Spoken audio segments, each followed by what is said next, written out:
opener for this is her third time here, Cindy Brown Austin, who first came to visit us 20-some years ago on Martin Luther King weekend, when she presented a sermon on Moses and Dr. King, which she probably had forgotten, but I have memorized. I'm thrilled to have her back. First, I want to make a couple of announcements. First of all, thank you all for being here. I know it's heartening for Cindy to see so many people. And these are important issues that she talks about. And I'll tell you a little bit more about that in a moment. But first, I want to thank the program committee, Tracy Kleinberg, back there, stand up, Tracy. And also Andy Schatz, who was a big last and who will lead a discussion after Cindy's presentation about these key issues. Our timing is pretty neat.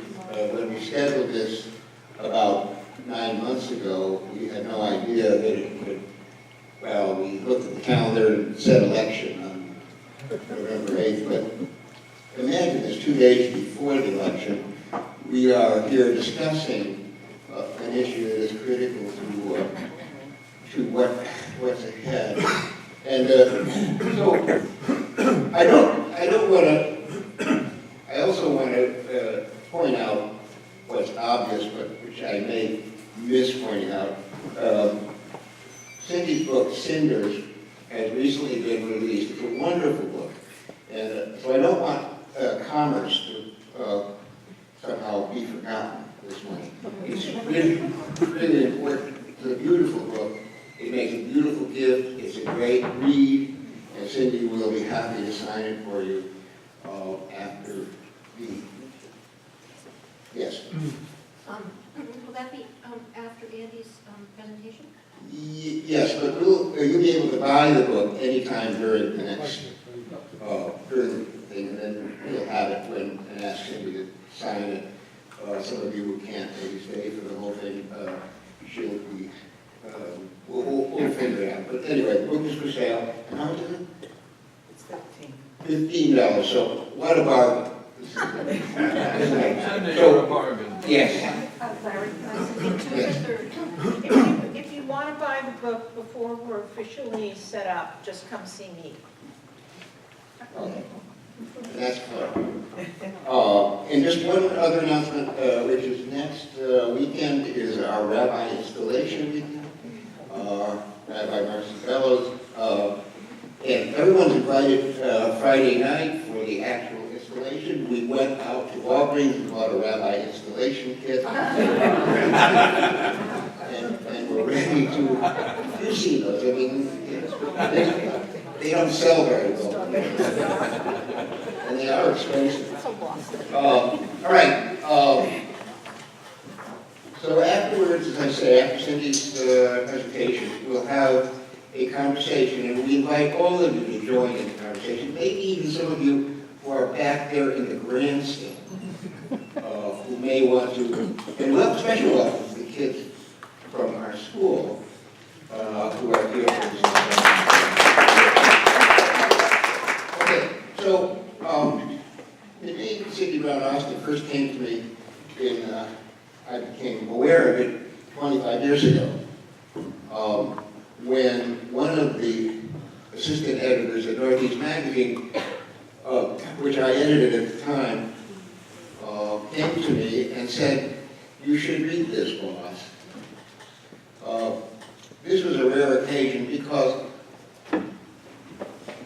in most cases, we received every week dozens of manuscripts from people who wanted to be published, and very few of them reached my desk. They went to the other editors who, when they thought there was something that I should consider, would bring them to me, and that was maybe 2 or 3 a week. The rest we sent back because people didn't really have the skill or the have any idea of actually how to do something like that. So I read Cindy's piece. It was called Streets of Poison. remember the feeling that I had when I read it, which was this great privilege in that job. If something moved me, if something moved me to tears, if something made me laugh, if something made me feel human, I have the ability, the authority to take that and give it to hundreds of thousands of readers. What a privilege that was. But I had to be careful with that, because if I did not choose right, then the next week people would say, oh, well, I didn't like last week. So the standard had to be very high. And when I read The Streets of Poison, was something that I'd not ever read before. Life growing up in the projects of Hartford. Not some commentary on Hartford, not some editorial on how difficult it is in the most distressed areas of the city, but from the inside. Wow, what a thing it was. So, we called Cindy, I called you, Cindy, or somebody called, said, please come in. Cindy, of course, at that point, this was the first piece that she had ever sent in, she didn't know how to react. She thought she was being called in to be rejected, which we didn't do in person. We just sent little notes and said, either this is not right for us, or how dare you, or something. I mean, very gentle like that. She thought she was being called in to be rejected, and then so she thought, if I had this correct, these memories are 25 years ago. I remember she was wearing a polka dot dress, and she had a cardboard briefcase that she bought for 50 cents with nothing in it. But she felt she couldn't go to a newspaper office without a briefcase. And I remember how scared she was when she came in. Everybody in the office was so delighted to meet her because they were so moved by the piece. And then we published over the years dozens of pieces by Cindy, and some of those pieces were republished in Reader's Digest, and eventually led to a novel called Rivers of Babylon, which was published by an imprint of Scribner. And that, what year was that? 2007. 2007. And all through this time, I've been saying to Cindy, and she's been so generous with her time. Every time when we did writing, when Sue and I did writing at the Mark Twain House, she came and she lectured and she talked to the students, and she was wonderful. And all through this time, I've been urging her to write basically her memoir of city life. And this is the result. It's a wonderful book. But I'll let her talk about it. I just want to ask you at this point to give a big gesture welcome to Cindy Brown Ross.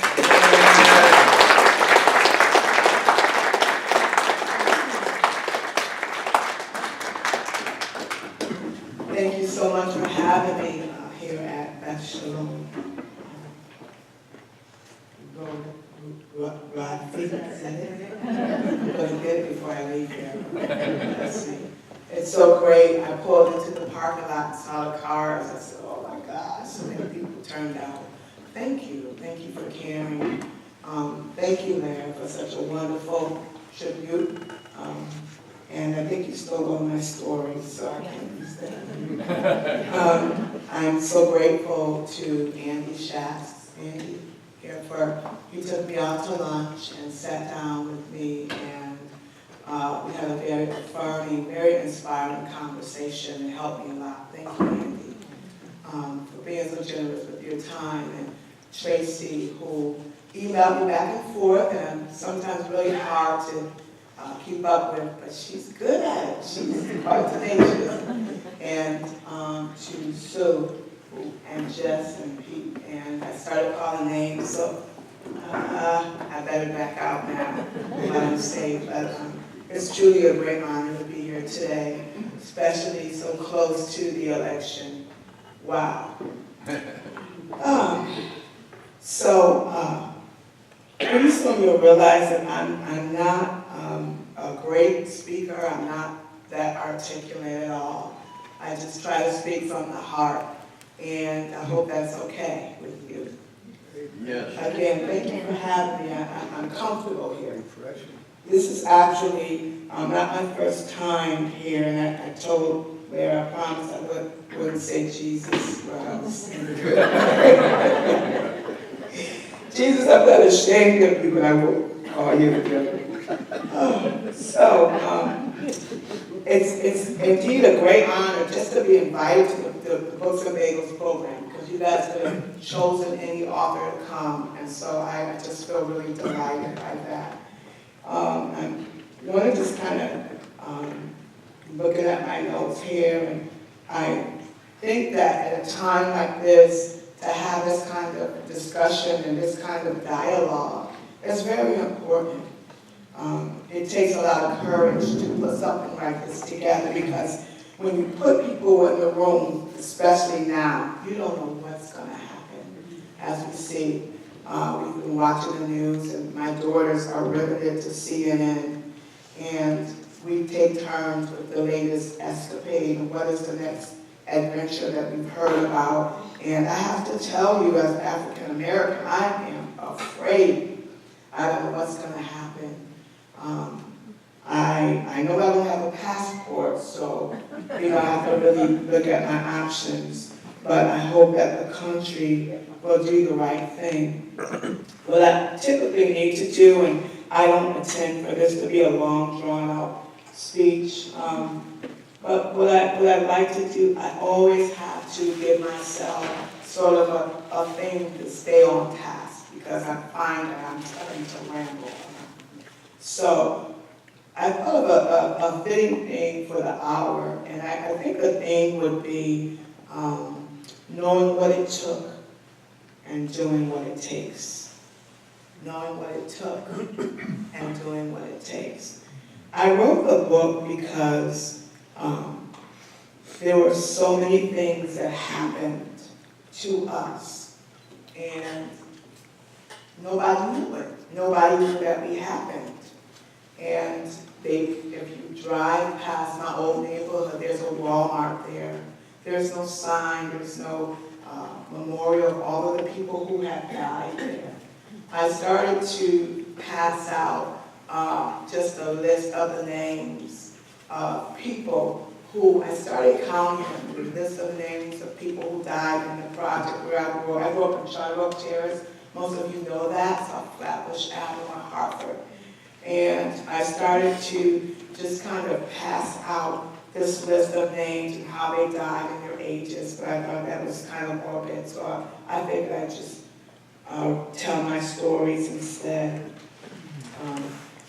What I said to Andy, we spoke a little bit yesterday, and he's such a professional. He wanted to make sure I was ready. Thank you again, Andy.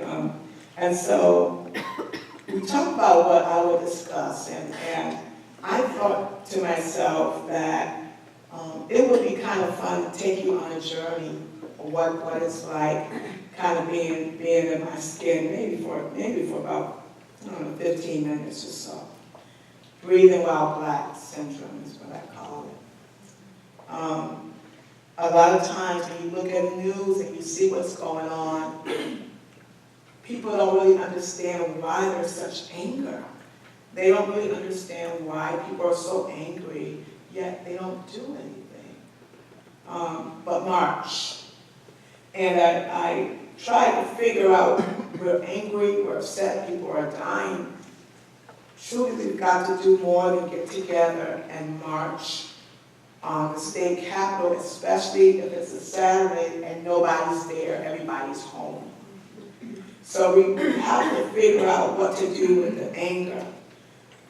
But I wanted to just kind of talk really briefly about what a typical week is like for me, or what it's like to kind of be in a place where you always feel like an intruder, you always feel like an interloper.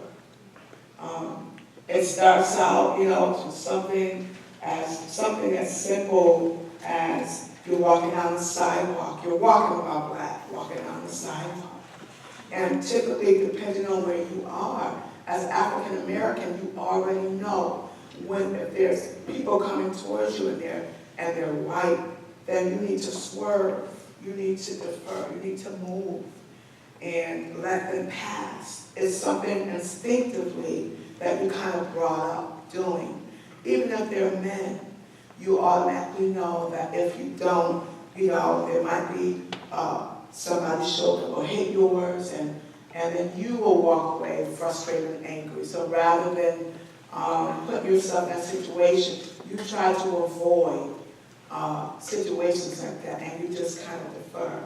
You go into a store and you're standing there for about 6 minutes, and the salesperson knows who you see, knows you're there, they see you standing there, yet they don't say hello, they don't acknowledge you at all, so they just kind of make you wait until they decide to look at you. And then somebody comes in, and then you realize, oh, they can't talk.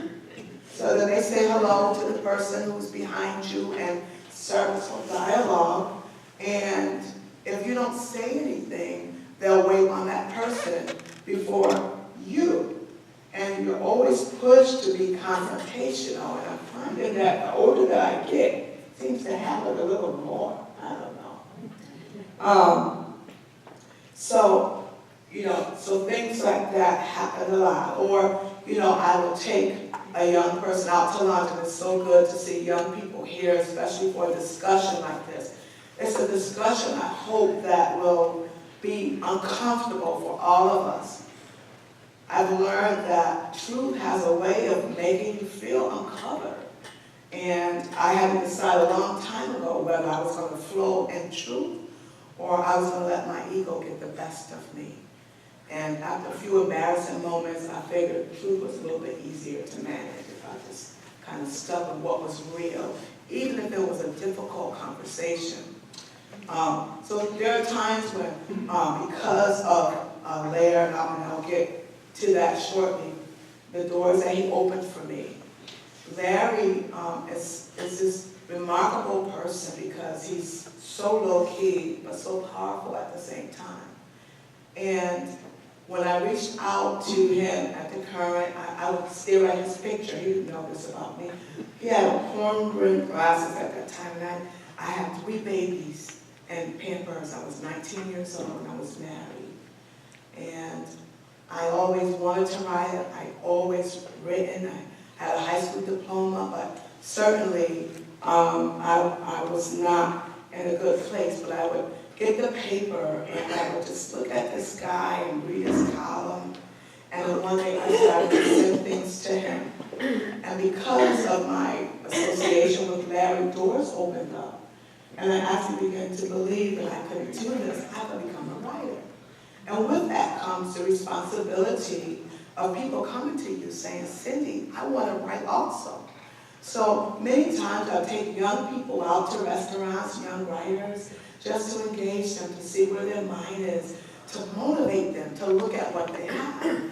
And you go into a restaurant and you almost always know they're going to take you and put you way back by the kitchen. And there are days when you don't want to sit by the kitchen. There are days when you walk and say, I want to sit at is the window free? That's where I want to sit. And they'll tell you, well, that's so-and-so's spot. I'm sitting by the window. So, okay. So it's things like that. It's the psychological things. Because many times racism is quiet. Now racists tend to be, people think of racists as people who are sitting on their porch with shotguns over their laps and, people who, and you can see, the hatred, and you can see the anger and the rage. But those kinds of racists are easy to manage. You understand them. You know they hate you. They let you know in so many ways that they don't like you. What becomes very fearful, what has been, for me, the hardest thing to deal with is when, the racism is quiet in a different way. And what happens happens is when, my blackness becomes the elephant in the room. So what happens is now it's a difficult thing because people don't know how to deal with you. I just want to be a writer. Can I just be a person? And I'll give you an example of that. I was at a book signing in a big city not long ago, and it was a really great opportunity for me. And I was the only African American there, no big deal. But the people that invited me to come it wasn't like it is here. There's a liberty here, a freeness. But many times I walk into situations where people don't know, they don't know how to handle you. They don't know how to talk to you. And, they put me up on the platform to speak with this other lady, and through the whole thing, she just kept staring at me like, you poor thing. And I thought, am I bleeding? Did I cut myself? Well, what is this? And that, for me, is racism at its worst. It's when I am pitied. I have never been a victim. I will never be a victim.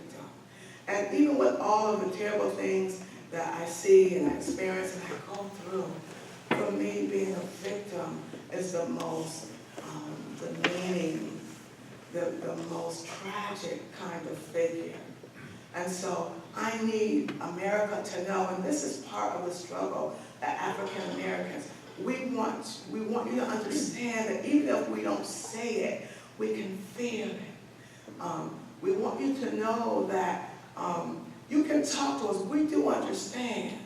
So, the thing to really, when we talk about race in the country, our country is really divided about race because you've got part that are, they feel guilty for something they had nothing to do with. And then you've got another part that people want to kill you, and you just kind of walk down the street and walk into the hatred. Sometimes it's manageable. So if you're out, Andy, I'm out at a park with my grandkids, and I'm out, and I almost call it a city, but I won't do that. So I'm out, I always like to take my kids and my grandkids to the suburbs, to the park. Because I don't like the parks in the ghetto and the hood, because there was always something wrong with them. The swings would be broken, the kids would have splinters. So I always wanted my kids to have the best experience. I learned it from my mother. And so I take them out, and I could be having a really tough day, and we go to the park, and within minutes, the parents are pulling their children away. It's as if the kids have some kind of invisible parasite that will jump on them, turn their kids black or something. And so, and the kids say, Grandma, there's a lot of people here. Should we come back? I said, no, just wait a few minutes. You'll have plenty of room.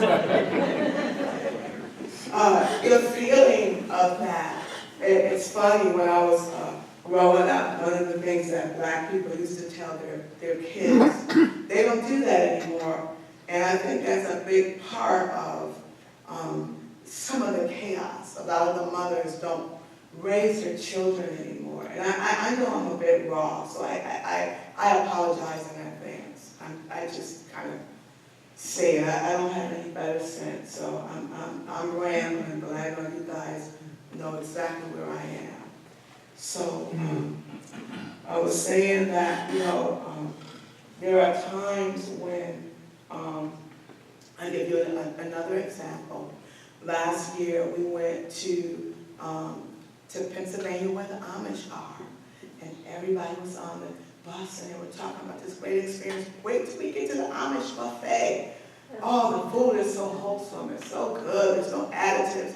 And so here's this bus full of black people going to the Amish buffet.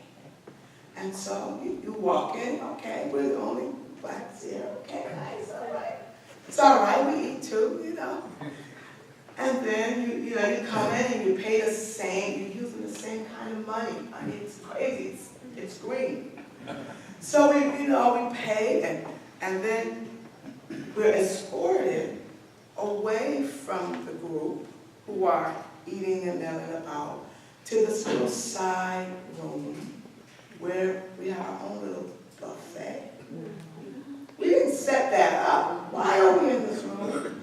And so I'm a minister at my church, and the people cut their eyes and they call me Sister Austin. Sister Austin, please, don't, please don't. And I started saying, my mother would tell us, don't show your color. And every time I talk about that, black people, oh my God, you have to tell it all. But this is what our mothers told us when they took us downtown. When they took us somewhere, they had this eye, Jess, and they would look at us and say, before we leave the house, don't show your color. What does that mean? Can I hide it? It means that when you come into a setting, don't be too loud. Don't be too obvious. Remember your manners. Make sure you're dressed appropriately. Make sure your hygiene is good. But when you go into a buffet, you're paying the same money and you're escorted into a little room, I was getting ready to show my color. Yes, I was. And I wanted to get loud, and I looked at my poor husband. He said, please, and please don't. I said to myself, well, this is a lawsuit. I sure don't appreciate this.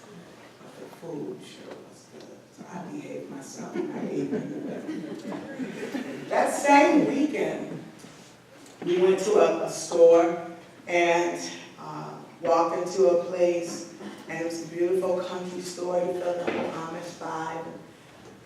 You walk in, and all of a sudden, you know, it's like, okay, I'm just walking into a store, but, you know, people are just staring at you like they've never seen a black person before. And some people might not have.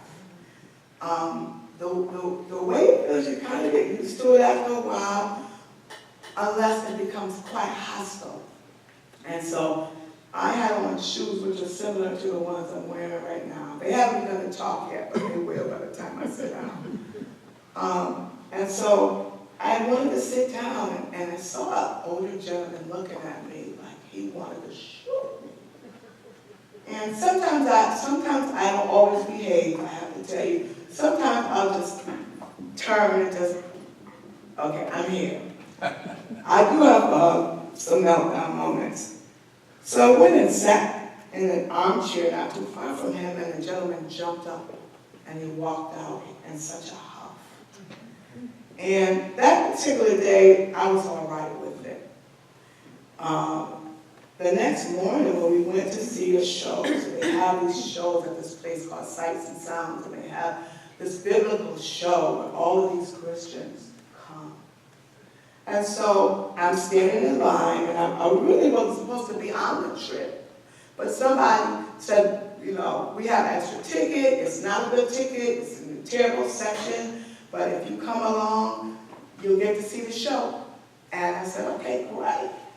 So I'm in line, and somehow somebody says, I have a ticket that we're not using. My mom was supposed to come, she got sick. Do you want this ticket? I wanted the ticket.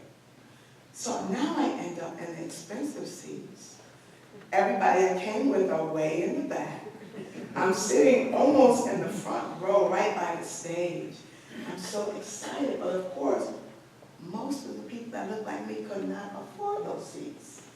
But I was not going to enjoy the show because somebody had a problem with me being there. And the gentleman was sitting there, and hello, I sat down next to him, and I lowered my ear, and he didn't speak. So for almost 3 hours, and we're sitting right there, we're enjoying the beauty of talking about the Creator and God and His love. You know, we're being Christians. The man would not speak. He wouldn't. I thought he was going to have a stroke. I thought he was going to have a heart attack. I thought about maybe bending over to kiss his cheek. So you all need to pray for me because I have my meltdowns.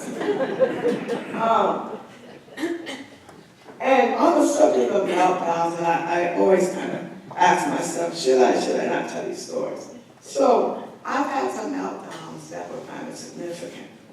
When Obama first got elected, it was great. Black people were in style. It was like, wow!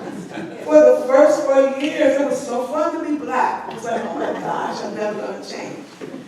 After a while, especially, policies weren't going too good, and some things that it came up with got to be kind of hard.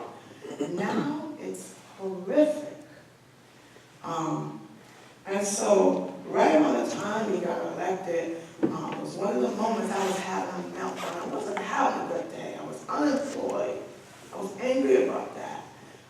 I had like $6 to put in the gas tank. Anybody see my car is almost as long as this room. I was angry about not being able to take care of myself. And things on my mind were, I'm going to pay the man in the gas station, this young gentleman, well, he was about maybe 40-something, and I see him politely open the door for the white woman in front of me, and then he sees me coming, he jumps right in front and just lets the door slam. Now, you know, the moral thing to do would be to go stand in line and shut your mouth. Don't say anything. Don't make an issue. I can feel God saying, Cindy, shut up. Don't say it. Not today. Don't say it. Don't even start it. It's not important. And I was good for like half a minute. I did. You would have been proud of me. But I don't know. That's my biggest problem. Sometimes I just have to say it. And so I said to the guy, as he stood in front of me getting ready to pay for his gas, I said, hey, thank you for holding the door for me. Yeah, that's a real gentleman. Oh, and that was quite provoking. I shouldn't have said that. I was starting trouble right now.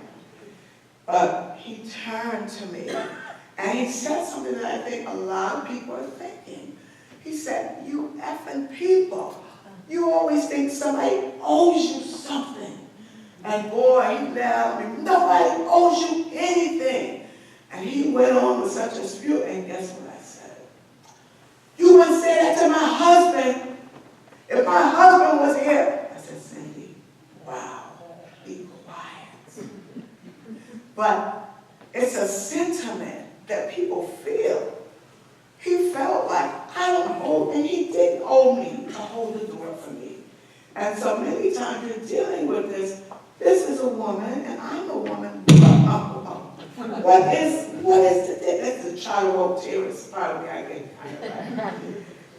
What is the difference? Sometimes I don't understand why she gets to be a woman, but I don't get to be a woman. And then when you turn on the news, either I'm going to be a Harriet Tubman, or I'm going to be a very hostile, kind of Whoopi Goldberg type caretaker. Why can't black women be the sexy vixen? Oh, they have Scandal now, right?